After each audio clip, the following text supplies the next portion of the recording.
ये आपके है न्यूमेरिकल एबिलिटी के पार्ट 24 मार्क्स को कवर करता है ये। इस क्वेश्चन में है कि A is 40% more than B, C is 30% less than D, then D is 25% less than A, then इनमें से कौन सा सही है। तो बेसिकली देखेंगे कि ए बी सी डी में संबंध है क्या। तो यहाँ हम देखें, इसने बोला है कि ए जो है बी से 40% ज़्यादा है। तो अगर बी 100 है तो ए कितना हो जाएगा, 140। अगला पढ़ते हैं कि सी जो है 30% लेस देन डी। लेकिन इसको सॉल्व करने से पहले यहाँ देखो कि डी जो है 25% लेस देन ए, यानी कि डी 25% कम है ए से। 25% कितना हो जाएगा, 135, यानी कि 35 सॉरी। तो 135 क्या हो जाएगा, 35 कम करोगे तो 105, ठीक है। इसके बाद इसने बोला है कि सी जो है 30% लेस देन है डी का, यानी 70% है डी का, तो इसका मतलब 73.5। अब यहाँ पर बात करते हैं, देखो ये थोड़ा पॉइंट में है तो इसको सही करने के लिए सब में 2 का गुणा कर लें। तो 280 ये हो जाएगा 200, ये क्या हो जाएगा 147, ये क्या हो जाएगा 210। यहाँ पूरे ऑप्शन में बी और सी की बात हो रही है, तो बी बटा C according to this 200 upon में 147, it means B into 147 equal to 200 C, fourth option.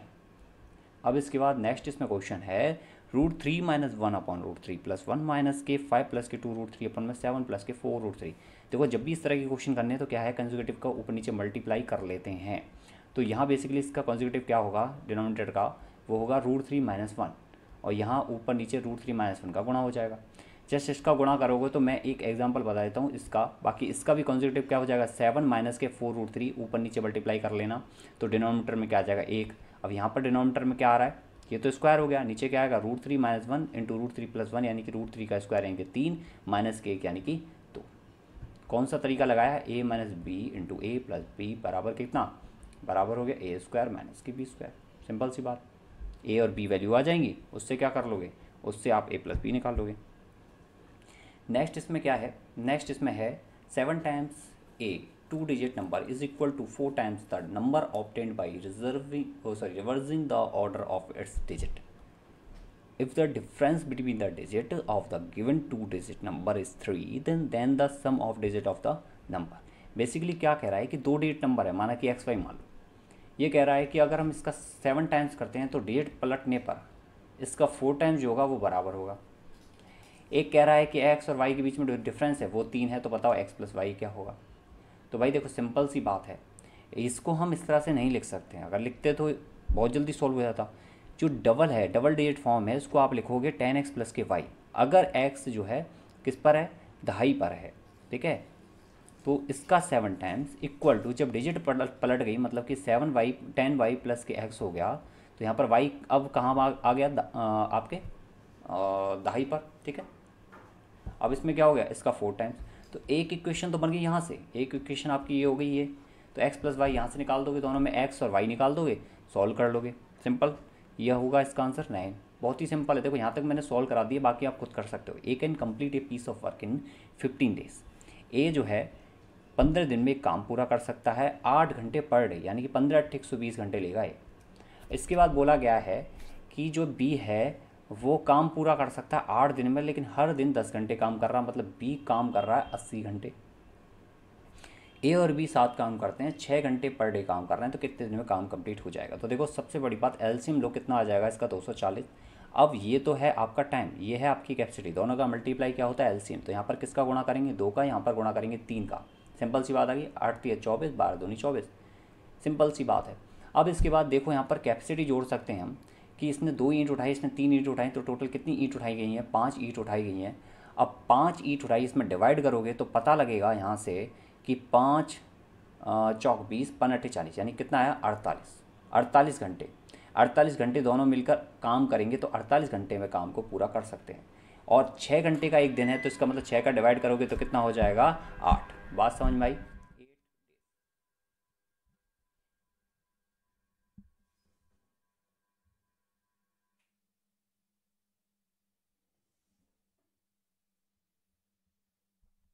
इसके बाद है नेक्स्ट क्वेश्चन।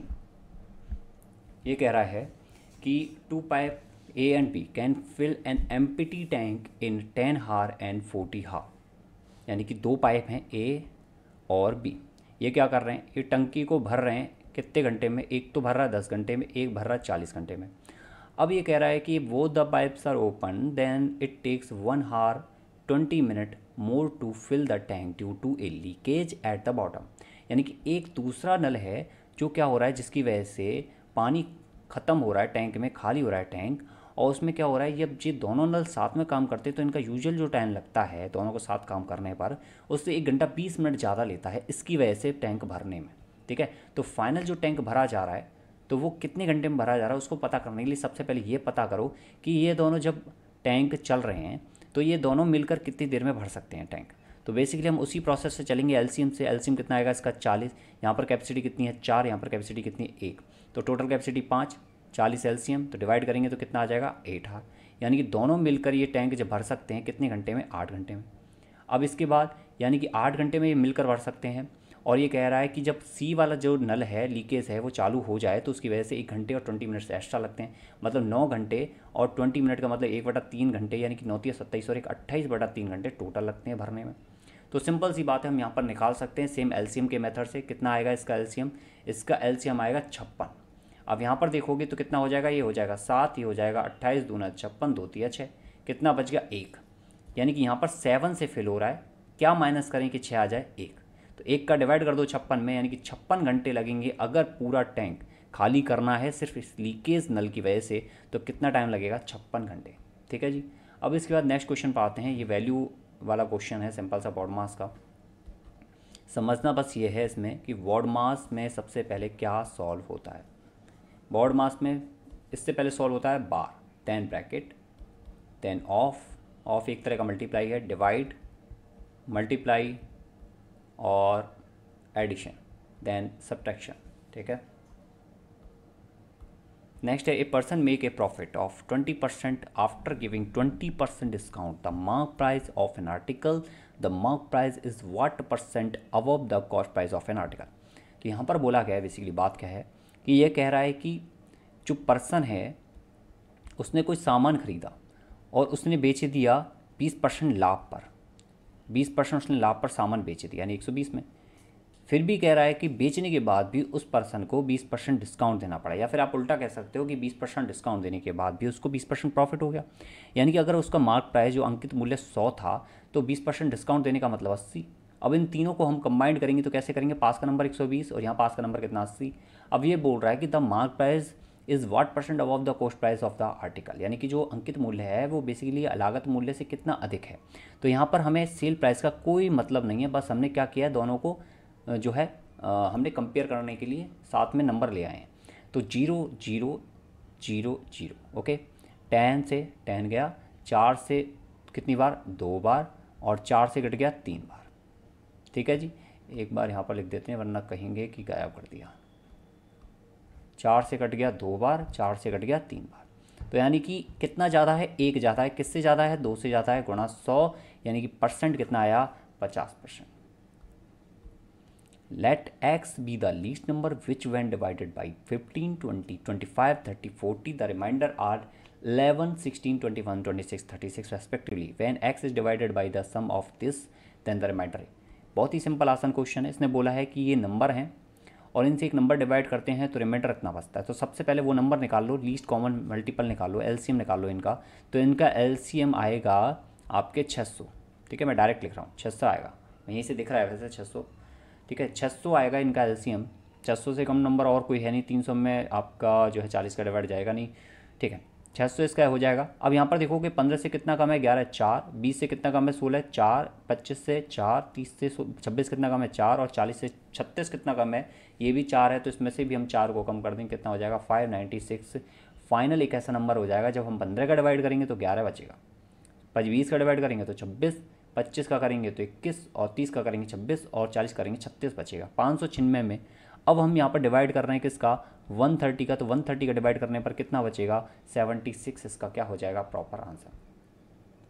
नेक्स्ट क्वेश्चन पर चलते हैं, बहुत अच्छा क्वेश्चन है कि in determining the SCF of 2 number by the method of long division the last divisor is 63, यानी कि जो डिविज़र है लास्ट भाजक है वो क्या है, वो आपका 63 है। द सक्सेसिव क्वेश्चन यानी भागफल जो है from the beginning to end कितने हैं 1 3 1 5 respectively, the sum of the 2 number. Basically यहाँ पर sum of the number 2 number गलत दिखा है कि सम ऑफ यहाँ पर नॉर्मल नंबर का बोल सकता है, मतलब कि आपको पता लग जाएगा, क्वेश्चन करते करते आप पता कर सकते हो कि ये जो है आंसर प्राप्त, मतलब जो आंसर लेना चाहता है वो कौन सा है। ठीक है, तो यहाँ पर क्या करेंगे, हम ऐसा करते हैं, सबसे पहले यहाँ पर हम ऐसा कर लेते हैं, एक्स वाई नहीं लेते यार, L M N A B C D ले लेते हैं, ए बी सी डी। ठीक है, A B C D. Then इसने बोला है लास्ट वाला जो भाजक है वो क्या है 63। तो ये जो है हमने भाजक मान लिए हैं। क्यों मान लिए, यहाँ पर भागफल आपको कितने दे रखे हैं, 4 दे रखे हैं। एक तो हो गया 1, ये हो गया आपके 3, ये हो गया आपके 1 और ये हो गया आपके 5। ठीक है, ये हो गया आपके 5। अब इसमें यहाँ पर सॉल्व करें इसको प्रॉपर तरीके से।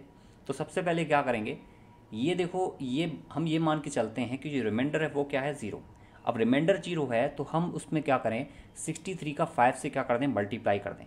अगर 63 का 5 से मल्टीप्लाई कर देंगे तो क्या आ जाएगा, ये आ जाएगा 315, जिसकी वैल्यू किसकी होगी, ये डी की वैल्यू होगी। अगेन फिर स्टार्ट करेंगे सेम चीज़। अब क्या करेंगे, अब इस कंडीशन में हम जो रिमाइंडर मान रहे हैं वो क्या हो जाएगा, 63 हो जाएगा। बात समझ में आई, रिमाइंडर 63 हुआ तभी तो हमने अगली बार भाग दिया। तो यहाँ पर रिमाइंडर जो है वो कितना हो जाएगा, 63 हो जाएगा। अब 60 ये क्या है, 315 इंटू 1 प्लस के 63, तो क्या हो जाएगा 378। अब ये किसकी वैल्यू आ गई, ये आ गई आपकी सी की। सेम 378 इंटू 3 और रिमाइंडर कितना है अब के अकॉर्डिंग 315 है, तो बस मल्टीप्लाई कर दो, देन 315 को जोड़ दो, कितना हो जाएगा 1449। सेम चीज़ आप थोड़ा सा और आगे करोगे, 1449 इंटू 1 प्लस के 378, तो कितना हो जाएगा ये 1827। ठीक है, अब बस या तो दो कंडीशन है, या तो आप इन दोनों को जोड़ लो तो आंसर कर लो, या फिर एक स्टेप और ऊपर चले जाओ, 1827 इंटू 1 कर लो अगेन, एंड देन प्लस के 1449 कर लो, कुछ भी कर लो, दोनों सेम बात है। यहाँ पर 2 नंबर का अगर सम पूछा है, ऐसे बोला है, तो आप इन दोनों को सम कर लो, कितना आ जाएगा, 7 और 7 14, 15 16 है, 3276 इसका आंसर आ जाएगा। परफेक्ट। नेक्स्ट इसमें क्वेश्चन पर चलते हैं। इसने बोला है कि in a 90 litre solution acid and water are in the ratio of 2:1। Acid और वाटर 2:1 में है। ठीक है, तो इसका मतलब ये है एसिड कितना है 60 लीटर, वाटर कितना है 30 litre. To make the ratio of acid and water as 1:2, how many litres of water should be added to the solution. इसने बोला है कि अम्ल और पानी का अनुपात हमें कितना बनाना है, 1:2 बनाना है। ध्यान से सुनना, तो हमें कितना लीटर पानी ऐड करना पड़ेगा सॉल्यूशन में। अब देखो पहले क्या था, 60 लीटर एसिड था, एसिड में तो हम कोई ऐड नहीं कर रहे हैं, वाटर में ऐड कर रहे हैं, तो वाटर में हम कितना ऐड कर रहे हैं, एक्स ऐड कर रहे हैं। तो इसकी वजह से क्या हो रहा है, जो सॉल्यूशन का रेशियो वो हो रहा है 1:2। तो कुल मिला के इसका मल्टीप्लाई कर लो, कितना हो जाएगा 30 प्लस के एक्स। तो यहाँ से कितनी वैल्यू आ गई एक्स की, 90 लीटर। यानी हमको 1:2 में कन्वर्ट करने के लिए 90 लीटर पानी की आवश्यकता होगी। ये बात सबको समझ में आनी चाहिए। इसके बाद नेक्स्ट है इसमें question, A is twice as fast as B, B is thrice as fast as C। ठीक है, यानी कि A जो है B से दुगना तेज है और B जो है C से 3 गुना तेज है। तो हम इसको क्या बना लेते हैं, एक छोटे से रेशियो चार्ट में बना लेते हैं, A B और C। इसने बोला है कि A B से कितना तेज है, दुगना। ठीक है जी। अब इसने बोला है कि B जो है thrice as fast as as, यानी B जो है 3 गुना तेज है C से। तो कुल मिला के अगर इसको लिखना चाहें तो किस तरह से लिख सकते हैं, 1 3 और दुगना है यानी कि 3 दूनी 6। सिंपल सी बात। इसके बाद बोला है इसने with the help of T, all these together with the help of T finish a piece of work in 2 days। यानी कि ये क्या कर रहे हैं, ये तो कैपेसिटी है। ये बोल रहा है कि अगर सब मिल जाएं, यहाँ पे एक डी और है, अगर ये सभी मिल जाएं तो ये 2 दिन में काम को ख़त्म कर लेते हैं। ये टाइम है, ध्यान से देखना, ये ऊपर वाला टाइम नहीं, ऊपर वाली कैपेसिटी है। ये कह रहा है 2 दिन में काम को पूरा कर लेते हैं। और ये भी कह रहा है कि डी अगर अकेला काम करे सेम काम को तो वो 12 दिन लेगा काम करने में। ठीक है, अब इसके साथ इसने बोला है कि अगर बी और C start the work and leave after 2 days, अगर बी और सी स्टार्ट करें और 2 दिन बाद काम को छोड़ दें तो remaining work will be finished by A. तो इनमें से मतलब कि कितने दिन में ए जो है रिमेन काम को पूरा कर लेगा। अब देखो एक यहाँ पर बहुत अच्छी बात है, सबसे पहले हम क्या करेंगे, ये जानेंगे कि टोटल काम कितना है, तो वो जानेंगे टाइम के बेसिस पर। हम लेते हैं 12, यानी कि इसकी कैपेसिटी कितनी आ गई, यहाँ पर 6 आ गई, 6 दूनी 12, 12 कम 12। सिंपल सी बात हो गई। अब देखो बहुत अच्छा क्वेश्चन है, समझने लायक क्वेश्चन है। आप यहाँ पर क्या देखोगे कि टोटल कैपेसिटी आ रही है 6। मैं इसको अलग पेन से लिख देता हूँ ताकि कोई कन्फ्यूजन ही ना हो। ये जो लिखा हुआ है ये कितना है 6, और ये कितना है 1। अब यहाँ पर टोटल कैपेसिटी कितनी आ रही है 6। 1 किसकी है, डी की, यानी कि इन तीनों की मिलकर कितनी हो गई कैपेसिटी 5, जो कितनी 6, 3 और 1 में डिवाइड है। सिंपल सी बात है, ये तीन आपको समझ में आनी चाहिए कि ये 6, 3 और 1 में डिवाइड है, यानी 6 और 3 9 और 1 10। सिंपल सी बात। और ये टोटल क्या है 5, यानी अगर इसको हम 5 में डिवाइड करें कम्प्लीटली, जो क्या है 10 है, 10 में ए को कितना मिला 6, बी को कितना मिला 3, सी को कितना मिला 1, यानी अगर 5 की बात करें तो ए को कितना मिलेगा 3, और बी को कितना मिलेगा आपके 1.5, और सी को कितना मिलेगा यहाँ पर 0.5। सिंपल सी बात। तो हो गई 5 कैपेसिटी इनकी, टोटल 5 हो गई, एक यहाँ 6 हो गया 6 टोटल। सिंपल सी बात हो गई, क्लियर। अब यहाँ पर इसने बोला है कि बी और सी स्टार्ट करते हैं काम को 2 दिन तक करते हैं, तो ये दोनों मिलकर कितने हो गए 2, और 2 दिन में यानी कि एक दिन में बी उठाता है 1.5 ईंट और सी उठाता आधी ईंट, तो एक दिन में दोनों ने मिलकर कितनी ईंट उठाई 2 ईंट, तो 2 दिन तक कितनी ईंट उठाई 4 ईंट। रिमेनिंग वर्क कौन कर रहा है, वो कर रहा है आपके कौन ए कर रहा है, यानी कि 3 एक दिन में ईंट उठाता है, तो कितनी ईंट उठाएगा, कितने दिन में ईंट उठाएगा, टोटल एक्स मान लेते हैं हम, और टोटल ईंट कितनी है वो है 12। तो यहाँ पर कितना आ जाएगा 12 माइनस के 4 यानी कि 8, यानी कि एक्स की वैल्यू कितनी आ जाएगी 8/3। तो कौन सा ऑप्शन है, 3 दूनी 6 और 2 8/3 दिन लगेंगे उसको रिमेनिंग काम को पूरा करने में, किसको ए को। बहुत ही आसान सिंपल क्वेश्चन है, बस इसमें उलझना नहीं है, अगर लिया पंगा तो दिक्कत हो जाएगी। इसके बाद नेक्स्ट क्वेश्चन पर आते हैं। ये कह रहा है एक shopkeeper marks his good 10% of the cost price, यानी कि एक शॉपकीपर है जो क्या कर रहा है, अपने गुड्स की जो प्राइस है उसको 10% बढ़ा दे रहा है, यानी कि मार्क प्राइस है ये आपके कॉस्ट प्राइस। अगर 100 रुपये की कोई वस्तु है तो वो ये कह रहा है कि ये 110 रुपये की इस पर मार्क कर दो, अंकित कर दो। ठीक है, बात समझ में आई। नेक्स्ट इसमें बोल रहा है कि he sold 40% goods at the mark price. ठीक है, यानी कि टोटल उसके पास जो भी गुड हैं, ठीक है, माना कि समझा, आप ये समझ लो कि उसके पास टोटल 100 जो हैं गुड हैं, जिसमें से 40 गुड्स जो है वो मार्केट प्राइस पर, सॉरी मार्क प्राइस पर जो अंकित मूल्य है उस पर बेचता है। 40% गुड्स, 40% गुड्स की पर गुड्स की कीमत है 110 रुपये, और जो 10 पर जो आपके कितने बच गए 60% गुड्स बच गए, उनको 20% डिस्काउंट पर देता है। तो 20% डिस्काउंट देने के बाद सेलिंग प्राइस कितना आ जाएगा 20% कम करने के बाद 11,888 रुपये, यानी कि 88 रुपये पर गुड को कितने गुड्स देता है वो 60 गुड्स देता है। अगर उसके पास टोटल 100 गुड हैं जिसमें से 40 गुड देता है वो 110 रुपये के हिसाब से, और 60 गुड जो बच गए हैं उनको 20% डिस्काउंट पर यानी 88 रुपये में। तो वो बोल रहा है कि व्हाट इज़ द प्रॉफिट और लॉस ऑन द होल, यानी टोटल कितना प्रॉफिट कितना लॉस हुआ। पहली बात तो ये 100 गुड थे, खरीदे उसने कितने में 100 में, तो यहाँ पर कितना हो गया टोटल 10,000। तो 10,000 इसकी जो है कॉस्ट प्राइस आ गई, सिंपल सी बात है, ये तो आपको पता हो गया। अब यहाँ पर इसका देखते हैं टोटल कितना है, तो वो है 8 छिंग 48, 6 8 48 4, 6 8 48 और 4 52, और ये कितना है आपके 11 चौक 44 00। तो टोटल कितनी कॉस्ट आ गई यहाँ पर देखोगे तो आप 80 और 4 और 2 6, 4 और 5 9, यानी 9,680 रुपये में क्या किया बेच दिया। तो बेसिकली यार क्या हो रहा है 10,000 रुपये में उसने खरीदा, 9,680 रुपये में बेच दिया। इसका मतलब 320 रुपये की क्या हो गई हानि, किससे 10,000 से। इसका मतलब क्या है, इसका मतलब सिंपल सा है लॉस 3.2% का। समझ में आई बात। अब इसके बाद नेक्स्ट क्वेश्चन पर चलते हैं। ये क्वेश्चन कह रहा है from A group 12 men if the 2 men of age 28 year and 32 year are replaced by 2 women wherein both of them are of the same age. As a result, the average age of the group decreased by 1 year. What is the age of these women? ये कहना चाह रहा है कि 12 आदमियों का एक group है, ठीक है, जिसमें से 28 साल और 32 साल के जो 2 लोग हैं उनको 2 महिलाओं से क्या किया जाए, रिप्लेस किया जाता है, बदला जाता है। 2 मैन की जगह 2 वोमेन आ रही हैं, और जो 2 मैन हैं उनकी एज कितनी है 28 और एक की 32। अब इसके बाद बोला है, इसने बोला है कि जिनमें 2 समान आयु के हैं, इसमें बोला है कि इस ग्रुप में 2 समान आयु के, दोनों की एज सेम है, और जिससे क्या होता है जब इनको रिप्लेस किया जाता है इसकी वजह से जो ग्रुप की एवरेज एज है वो 1 साल कम हो जाती है। तो ये बताना है कि जो महिलाएं हैं उनकी एज क्या है। अब ध्यान से सुनना है, इस क्वेश्चन को समझना है और क्वेश्चन को आंसर करना है प्रॉपर तरीके से। देखो कितने लोग हैं टोटल 12, इसमें 28 साल और एक पर्सन है 32 साल का, इसको निकाल दिया। ये मान लो कि इनके टाइम पर एवरेज कितना था x था, एवरेज एक्स था, यानी कि इन 12 लोगों की टोटल एज कितनी हो जाएगी 12x। इसमें से एक 28 वाला निकाल दिया, एक निकाल दिया 32 वाला। ये बात क्लियर हो गई। अब एक बात ध्यान से सुनेंगे, यहाँ पर महिलाएं कितनी आई हैं, ये आई हैं 2, और ये बोल रहा है समान एज है, उनकी एज कितनी है समान, बिल्कुल both of them are the same age, यानी दोनों की एज क्या है समान, तो इनकी एज जुड़ जाएगी। अब फाइनल क्या हो रहा है, ये बोल रहा है कि 1 साल से एवरेज एज क्या हो गई कम हो गई। ठीक है, किसकी वजह से, इन महिलाओं की वजह से। तो क्या पूछ रहा है ये, what is the age of these women. तो फाइनल जो एवरेज है वो कितना हो गया, x माइनस की 1 हो गया, कितने लोगों का, वही 12 का।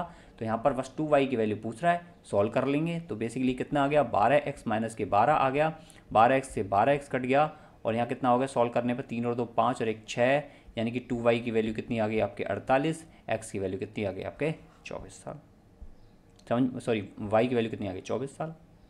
इसके बाद नेक्स्ट क्वेश्चन पर आते हैं। The area of a triangle field with equal sides is equal to 3 root 5 times the area of another triangular park whose sides are 50, 80, 120 meter. What will be the cost of putting the fence surrounding the field at the rate of 105 rupees per meter? बहुत ही आसान question है, simple question है। ये कह रहा है कि समान भुजाओं का एक त्रिभुजाकार पार्क, ठीक है, उसने बोला है कि समान भुजाओं वाली एक त्रिभुजाकार खेत का जो क्षेत्रफल है, एक दूसरा एक ट्राइंगल है, ठीक है, इसमें क्या है, इसकी लेंथ क्या दे रखी है, इसकी दे रखी है 50, 80 और 120। ये क्या दे रखा है कि इसके क्षेत्रफल के थ्री रूट 5 टाइम्स है, यानी कि ये जो एरिया है इसका, इस ट्राइंगल का, इसका एरिया जो है इसका 3 रूट 5 टाइम्स किसका एरिया है, इस वाले ट्राइंगल का एरिया है, ये इसने बोला है। इसके बाद बोला है कि बताओ ये जो मैदान है, ठीक है, ये वाला मैदान, इसके चारों तरफ हमें क्या लगानी है, बाड़ लगानी है, तो उसकी कीमत, उसकी रेट कितनी आएगी, उसका पैसा कितना खर्च होगा अगर 105 रुपीज़ पर मीटर जो है बाड़ का खर्चा है। आपसे ये अगर इसकी पूछता तो डायरेक्ट इसका आंसर हो जाता, तीनों को जोड़ देते, गुणा 105 कर देते। लेकिन यहाँ क्या बोला है, इसका जो एरिया आएगा उसका 3 रूट 5 क्या होगा, इसका एरिया होगा, और ये किसके बराबर होगा, ये होगा √3/4 ए स्क्वायर का। यहाँ ए क्या है, भुजा है, बस आपकी ए निकल गई तो 3 गुणा ए कर दो, क्योंकि ए और ए ये क्या आ जाएगी, बाढ़ आ जाएगी, इंटू 105 कर दोगे, टोटल बाढ़ लेंथ कितनी हो जाएगी 3a, इंटू 105 कर दोगे तो टोटल क्या आ जाएगी, कॉस्टिंग आ जाएगी। बात समझ में आई, ये आप क्वेश्चन कर सकते हो। अब सबसे पहले आपको इसका एरिया कैलकुलेट करना पड़ेगा, तो इसका एरिया कैलकुलेट किस तरह से कर सकते हो आप, इसका कर सकते हो हीरो के सूत्र से।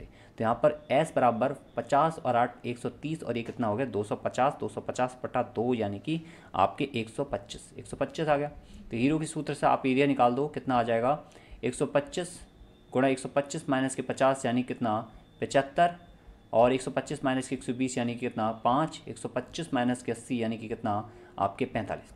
बस को सॉल्व करेंगे तो कितना हो जाएगा, ऑलमोस्ट जो है इंटू 3 रूट 5 भी है इसमें, तो इसको सॉल्व कर लेंगे कम्प्लीटली, और √3/4 ए स्क्वायर से इसको क्या कर देंगे, कंपेयर कर देंगे, ए की वैल्यू निकाल लेंगे।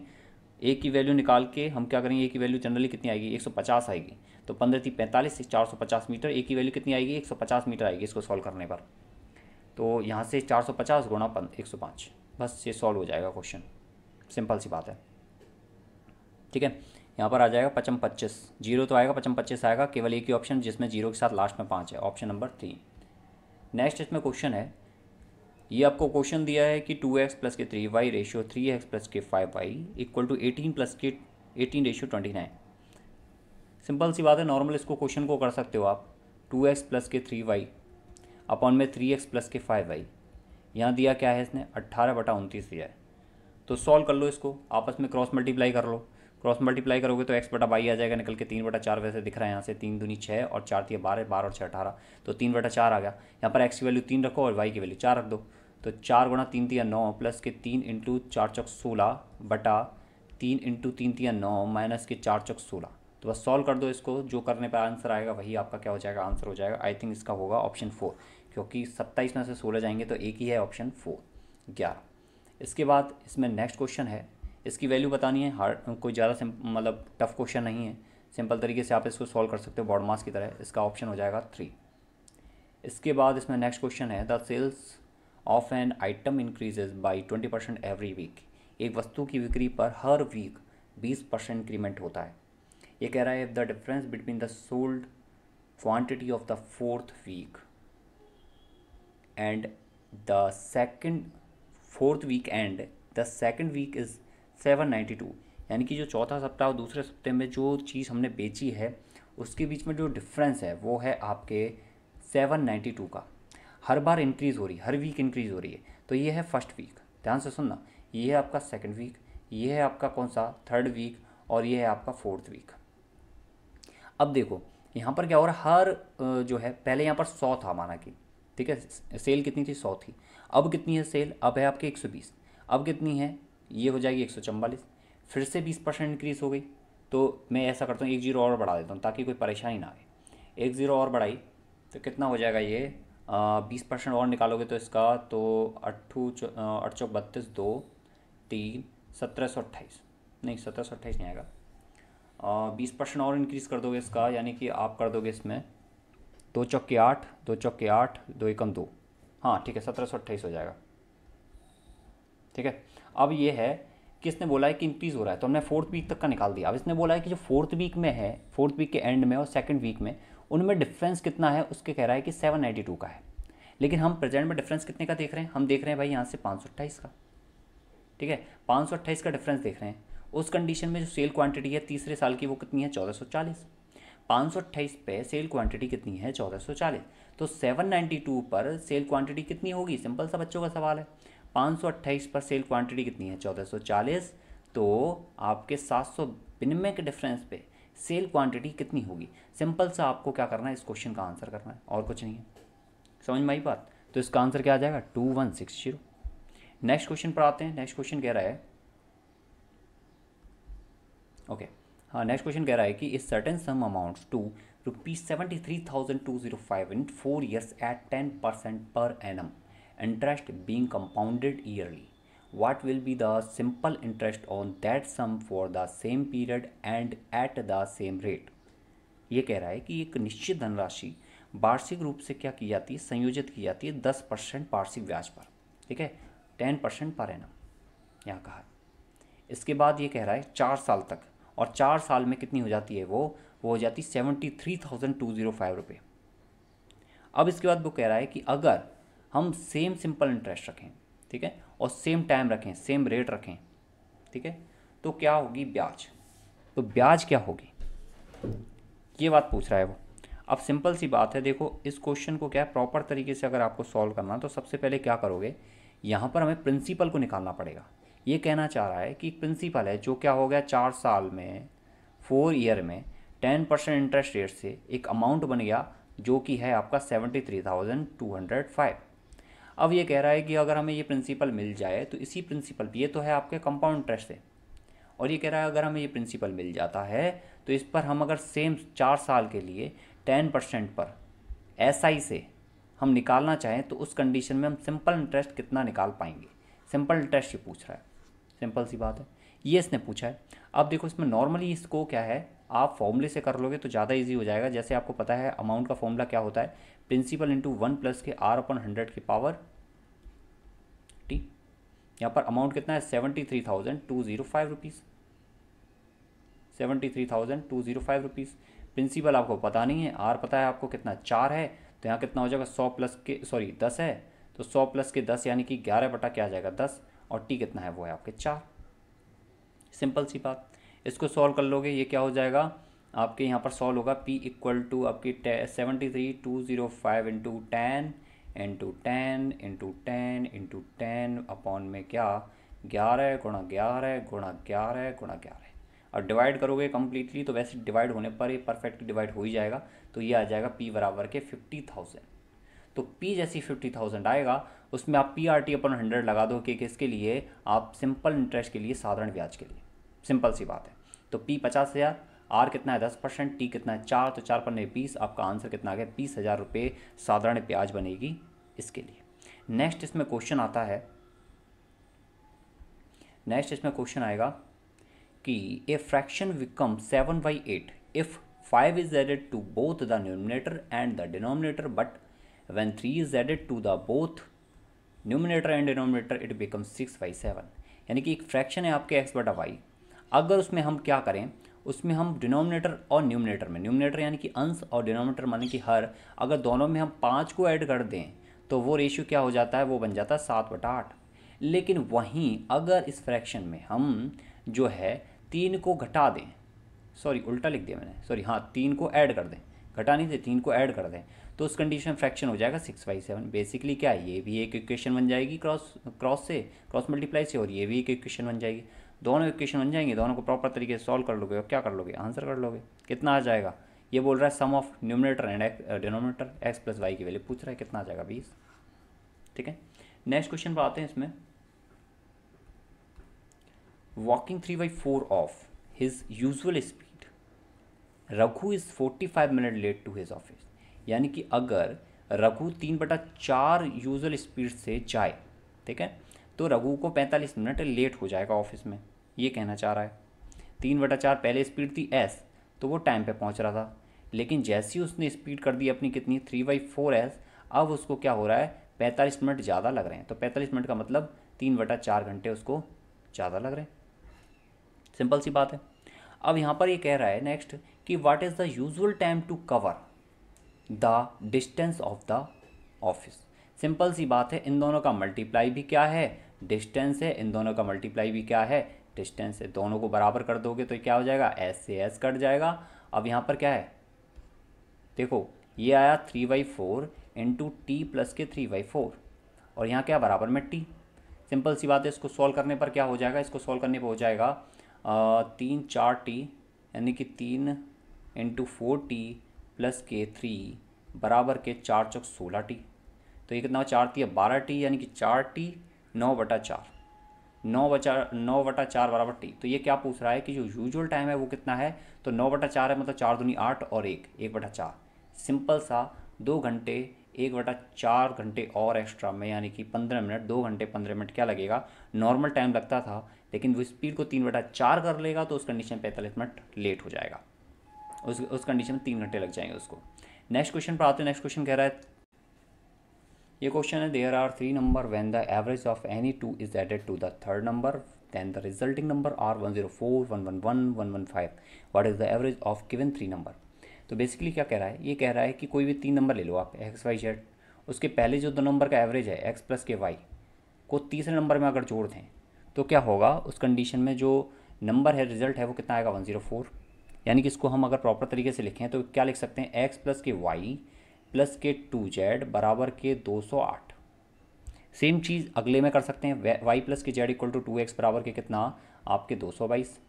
सेम चीज़ हम अगले में कर सकते हैं, कितना जेड प्लस के एक्स प्लस के 2y इक्वल टू 22, यानी कि 23 210 230। अब इसने बोला कि आपको जो है एवरेज बताना उन तीनों नंबर का, तो इनको जोड़ोगे तो आप पता करोगे कि 4x है, 4y है और 4z है, और बराबर में कितना है, ये आपके 660। और यहाँ पर देखोगे अगर हम x plus Y plus Z निकालें तो कितना आ जाएगा, वो आ जाएगा 660 अपॉन में 4। और पूछ रहा एवरेज, तो 3 का डिवाइड करना है, तो 3 का डिवाइड करोगे तो कितना हो जाएगा 220, तो 4 पन्ने 20 4 पन्ने 20 यानी कि 55 इसका क्या हो जाएगा, परफेक्ट आंसर हो जाएगा। नेक्स्ट इसमें क्वेश्चन में चलते हैं। Rekha borrow is sum of ₹24,000 at 12% per annum compound interest compounded yearly 3 year at the end of first year she repay a sum of 6,880 rupees. Then end of second year she repay 5,400. What amount should she pay at the end of third year to discharge the loan? In loan को ख़त्म करने के लिए उसको कितना amount पे करना है। देखो 24,000 अमाउंट है, इसने 12% पर लिया है, तो 12% पर जब इसने पैसे लिए हैं, ध्यान से सुनना, और कितने साल के लिए, 3 साल की, तो पहले ये निकालो 1 साल का ब्याज कितना हुआ 12% पे। तो सिंपल सी 12% पे जो ब्याज लगाओगे इसमें ऐड करोगे तो वो आ जाएगा 26800, यानी 26,800 रुपये। 26,800 रुपये आपके पहले साल के अंत तक बन चुके हैं ब्याज की वजह से। इसने बोला कि मैं 6,880 रुपये आपको जो है वो, सॉरी एक कैलकुलेशन गड़बड़ है, 26,880। तो यहाँ पर इसने बोला कि मैं जो है 6,880 आपको देती हूँ, तो थोड़ा जो है मेरा ब्याज थोड़ा जो है मिश्र धन है वो कम कर दो। तो फाइनली क्या है, इसने पहले साल के एंड में 6,880 रुपये चुका दिए, तो कितने बच गए, 20,000 रुपये बन गए। अब नेक्स्ट जो ब्याज लगेगी वो 20,000 पर लगेगी, तो 12% पर 12 दूनी 24। इसका मतलब अब जो फाइनल रुपीज़ आएंगे वो कितना आएंगे, 12 दूनी 24, 24 तो जोड़ देंगे तो कितना हो जाएगा 22,400, तो ये हो जाएंगे 22,400। यानी सेकंड ईयर के एंड में कितने रुपए बन गए, ये 22,400। तो इसने बोला कि ये लोग 5400 रुपये जो है और कम कर दो इसको, तो कितना हो गया, ये 0000 और ये कितना हो गया 17। यानी अब कितना मिश्रण बच गया, वो आपका बच गया 17,000, जो अगले थर्ड ईयर के लिए क्या है, मूलधन है।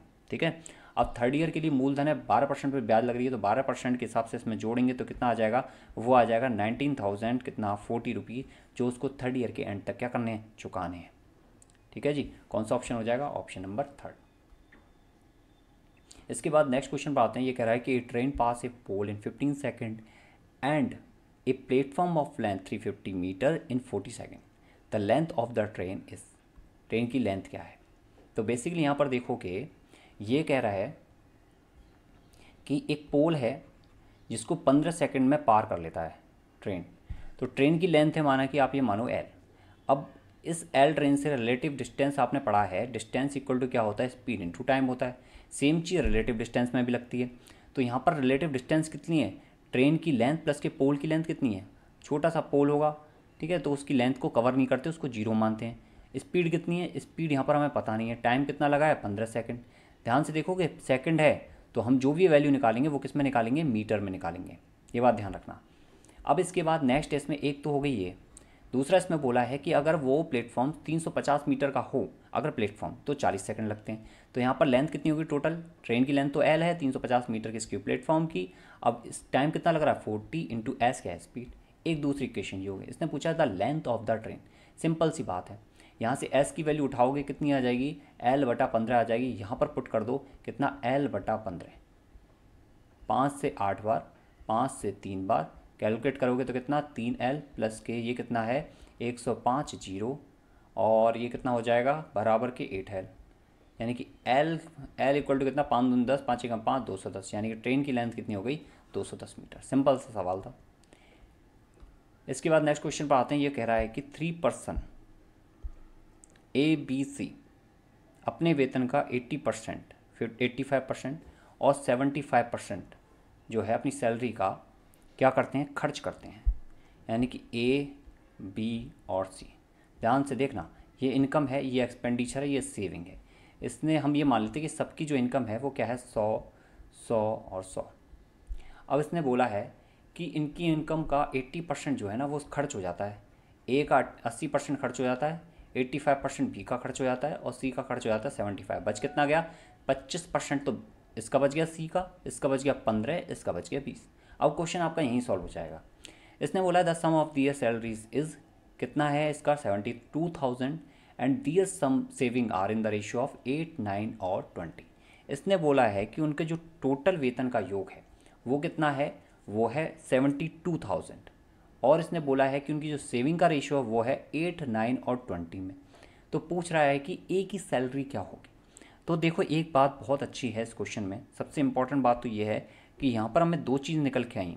एक तो 8, 9, 20 जो इसने दी है, और 20, 15, 25 जो हमारी तरफ से निकल के आया था, सेम चीज़।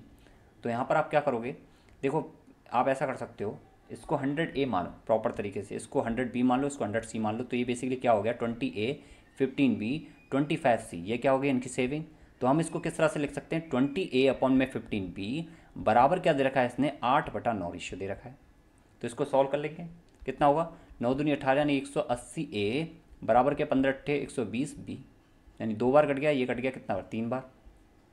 इसके बाद नेक्स्ट इसमें है, हम दूसरा ले लेते हैं, क्या है यहाँ पर ले लेते हैं, इसको हटा देते हैं। इसने लिया है 15B/25C, क्या कर रखा है इसने, 9/20। आप इसको और इसको भी ले सकते थे। इसको सॉल्व करेंगे, 5 से 4 बार, 5 से कितना 5 बार, 3 से 3 बार, 3 से 5 बार, 5 से 5 कट गया। तो बेसिकली कितना आ गया, 4B बराबर के 3C। ठीक है जी। तो यहाँ पर हम इसको क्या कर सकते हैं, ABC में जो हमने यहाँ पर 100B, 100C, 100A माना है, उसमें हम एक्चुअल रेशियो निकाल सकते हैं, इनकी सैलरी में रेशियो कितना है। सिंपल सी बात। तो A और B में रेशियो कितना है, तो 3A/2B है, यानी कि इसका मतलब A/B कितना हो जाएगा, 2/3। तो यहाँ पर कितना हो जाएगा, 2/3। इसका कितना है, बी बटा सी कितना है, ये है आपके 3/4। तो सिंपल सी बात है, ये 3 है बी और सी कितना हो जाएगा, 4 हो जाएगा।